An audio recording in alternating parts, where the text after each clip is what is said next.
উত্তরপ্রদেশের একটি ছোট জেলায়, যেখানে ধুলো ভরা রাস্তা আর অথই মাঠের মাঝে জীবনের লড়াই চলতে থাকে, সেখানে রামপ্রসাদ যাদব নামে একজন প্রভাবশালী ব্যক্তি বাস করতেন।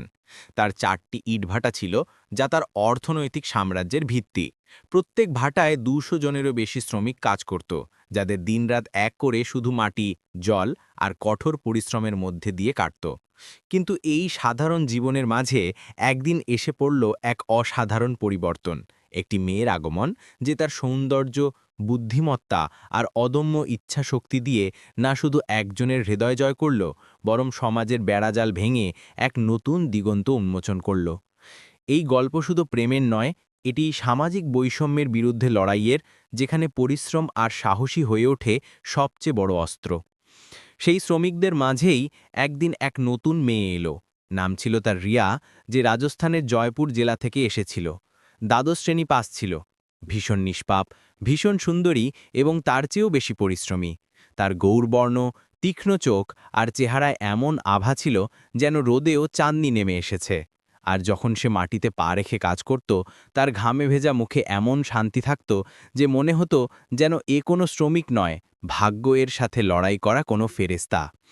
একদিন রামপ্রসাদ যাদবের ছেলে রাহুল, যে ইঞ্জিনিয়ারিং করে এখন বাবার সাথে ব্যবসা সামলাচ্ছিল, সে সকালের ভ্রমণে বেরোলো আর তার নজর প্রথমবার রিয়ার ওপর পড়ল।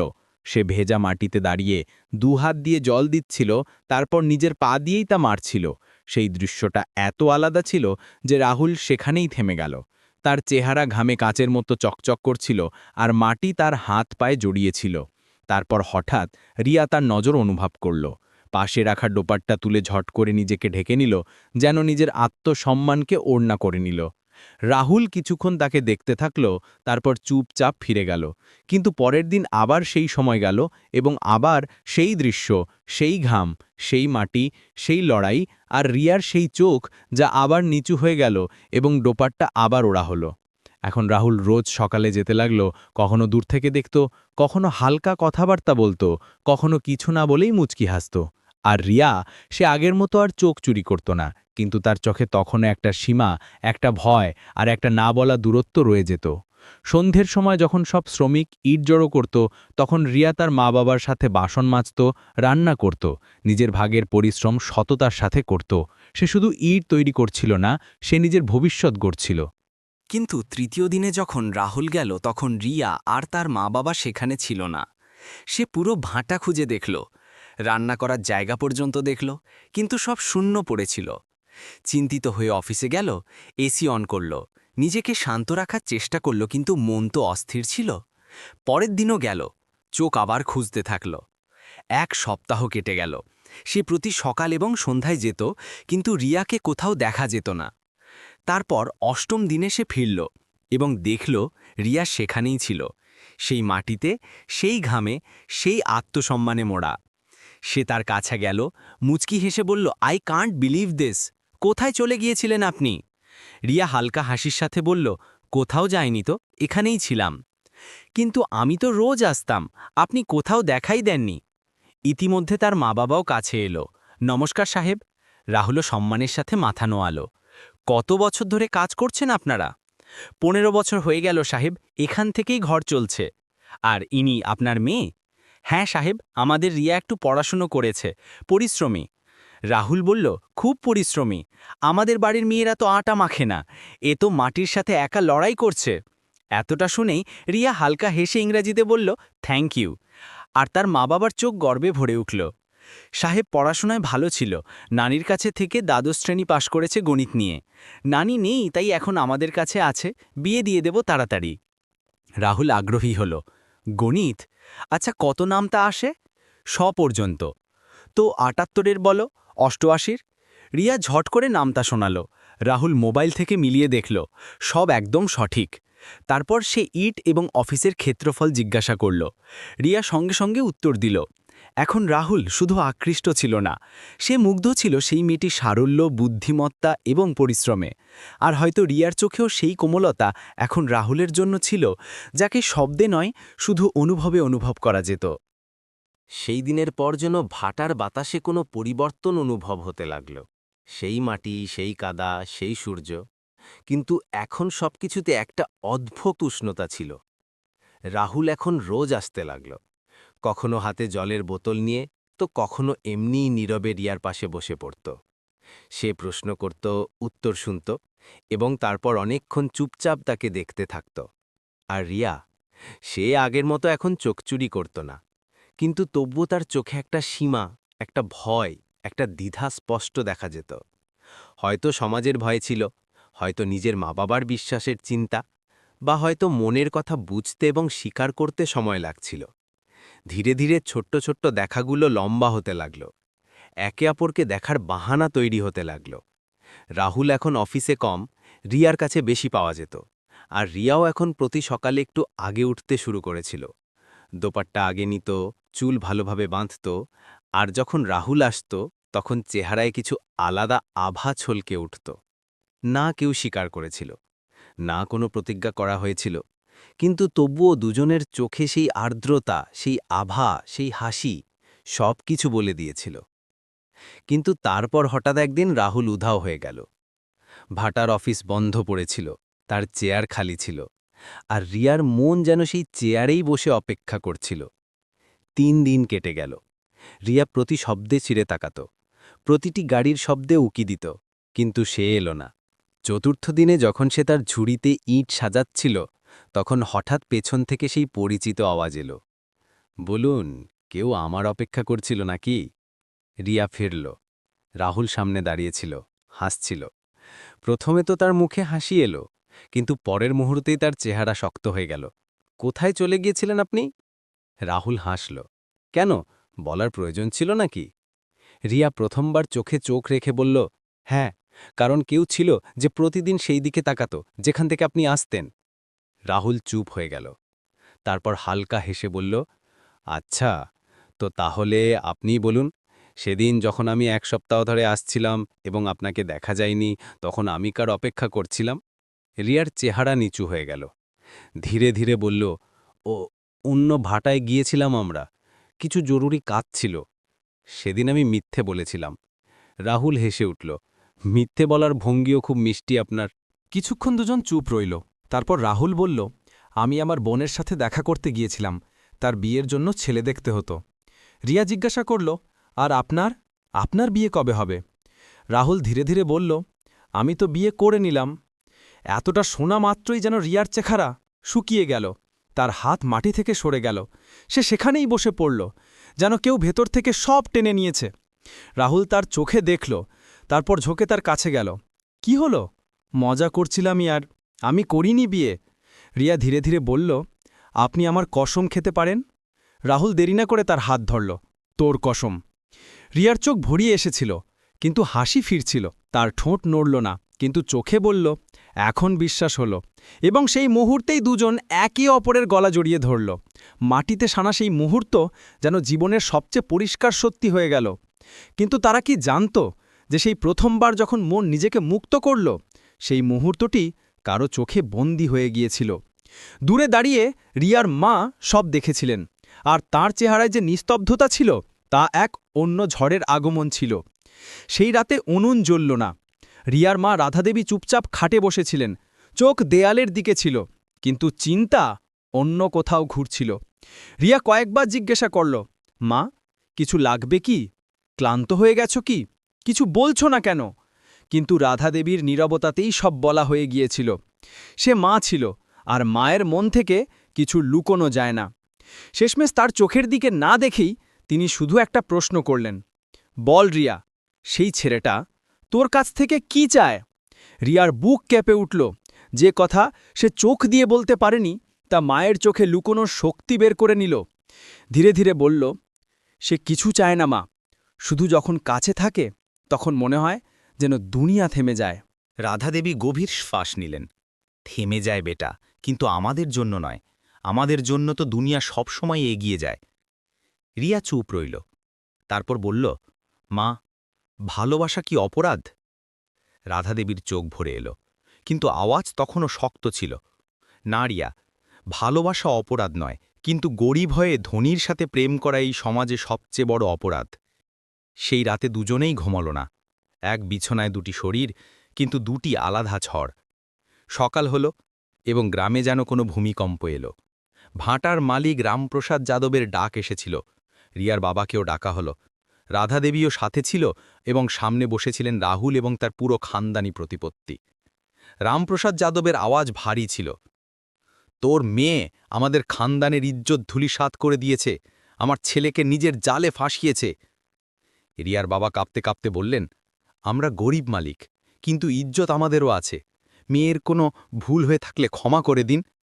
রাহুল মাঝে বলে উঠল, বাবা, রিয়া কিছু করেনি, ভালোবাসা আমি দিয়েছি। ভাঁটায় নিস্তব্ধতা ছেয়ে গেল। রামপ্রসাদ যাদবের চোখ আগুনের মতো লাল হয়ে গেল। তুই জানিস তুই কি বলছিস? রাহুল বুক ঠুকে বলল, হ্যাঁ জানি, আমি রিয়াকে বিয়ে করতে চাই।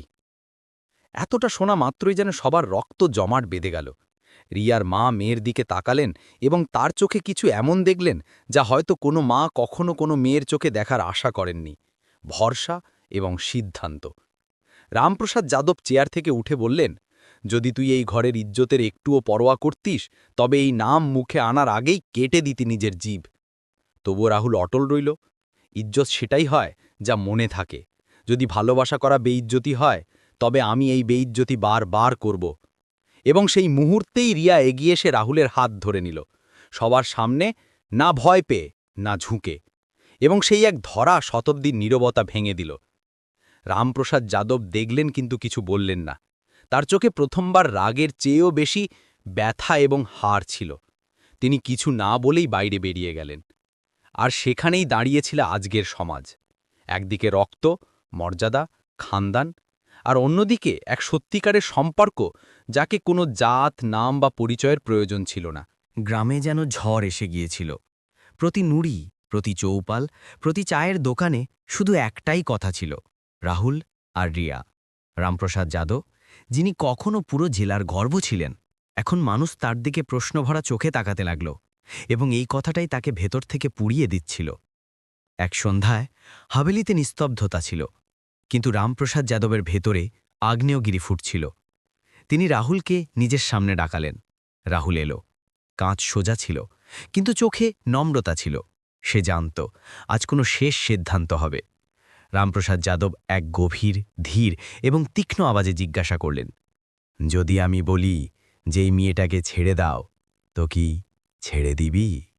রাহুল পলক না ফেলে উত্তর দিল, আপনি বলতে পারেন বাবা, কিন্তু আমি পারব না। এতটা শোনামাত্রই রামপ্রসাদ যাদবের শিরা টানটান হয়ে গেল, কিন্তু তিনি নিজেকে সংযত রাখলেন। তো ঠিক আছে। তিনি একটা লম্বা শ্বাস নিলেন এবং বললেন, যদি রিয়া এই খানদানের বউ হতে চায়, তবে তাকে শুধু পরিশ্রম নয়, বুদ্ধি এবং ইজ্জত দিয়ে প্রমাণ করতে হবে। রাহুল চমকে উঠল, কি করতে হবে? রামপ্রসাদ যাদব শান্ত কিন্তু তীব্র আওয়াজে বললেন, আমার ভাঁটার পাশের জমিতে যে সরকারি স্কুল আছে, যেখানে গ্রামের মেয়েদের নাম তো নথিভুক্ত আছে, কিন্তু পড়াশোনা নামমাত্র হয় না, তাকে সেই স্কুলকে 1 মাসে দাঁড় করাতে হবে। নতুন নয়, সেই পুরনো স্কুল, কিন্তু এইবার তাতে প্রতিটি মেয়েকে ক্লাসে আনতে হবে এবং গ্রামকে বিশ্বাস করাতে হবে যে রিয়া শুধু আমার বউ নয়, এই গ্রামের মেয়ে। রাহুল কিছু বলতে চাইছিল, কিন্তু রামপ্রসাদ যাদব হাত তুলে তাকে থামিয়ে দিলেন। আমার বউ শুধু আমার ছেলের প্রেমিকা হতে পারে না, তাকে সেই উদাহরণ হতে হবে যার উপর আমার গোঁফ গর্ব করে। রাহুল রিয়াকে এই কথা জানালো, নিজের বাবার দেওয়া সেই অনন্য, কঠোর কিন্তু ইজ্জত ভরা পরীক্ষা। কিছুক্ষণ সে চুপ রইল, তার পলক ঝোঁকে রইল, কিন্তু ঠোঁটে হালকা হাসি ছিল। তারপর সে ধীরে ধীরে মাথা তুলল, এবং তার চোখে যে আভা ছিল তা কোনো পরীক্ষা থেকে ভয় পাওয়ার নয়, তাকে পার করার তৈরির ছিল। সে রাহুলের দিকে তাকালো এবং ততটাই নরম, ততটাই দৃঢ়তার সাথে বলল, যদি আমাকে তোমাকে পাওয়ার জন্য কোনো স্কুলের ভাঙা দেওয়ালের সাথে লড়াই করতে হয়, কোনো নিষ্পাপ মেয়ের চোখে স্বপ্ন জাগাতে হয়, বা পুরো গ্রামকে একটা নতুন চিন্তা দিতে হয়, তবে আমি খুশি মনে সেই লড়াই লড়ব রাহুল, কারণ এটা শুধু তোমার প্রেম নয়, আমার পরিচয়ের লড়াই। এবং সেই রাতে রিয়া রাতভর ভাবতে থাকল। কিন্তু সকালে উঠেই নিজের পায়ে মাটি নয়, গ্রামের মুখ থেকে বেরোনো কটাক্ষ বাজল।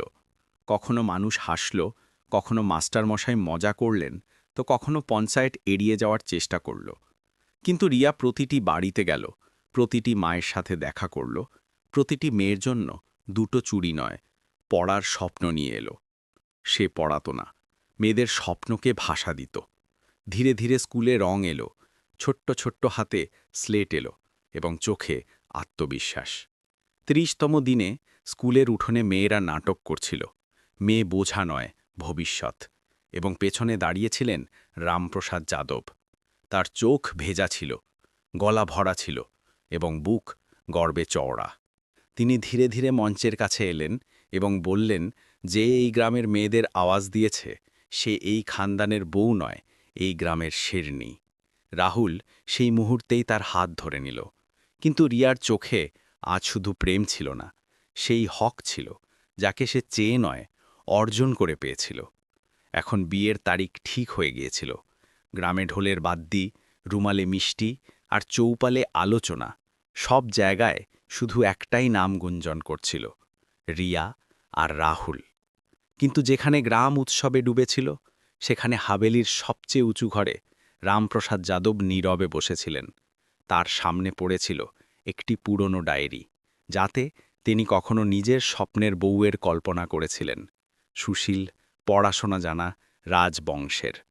কিন্তু যে বউ এখন আসছিল, সে এই গ্রামের ভিত্তিকে নিজের পরিশ্রম দিয়ে সিঞ্চন করেছিল। বিয়ের রাতে যখন রিয়া লাল পোশাকে সেজে হাবেলির উঠোনে প্রথমবার এলো, তখন সবার নজর তার উপর স্থির হয়ে গেল। কেউ বলল না যে সে শ্রমিকের মেয়ে, কেউ বলল না যে সে এই ঘরের যোগ্য নয়।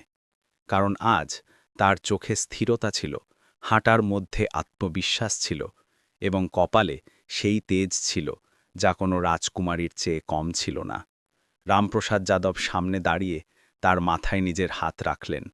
মেয়ে নও, কিন্তু আজ থেকে মেয়ের চেয়ে বেশি।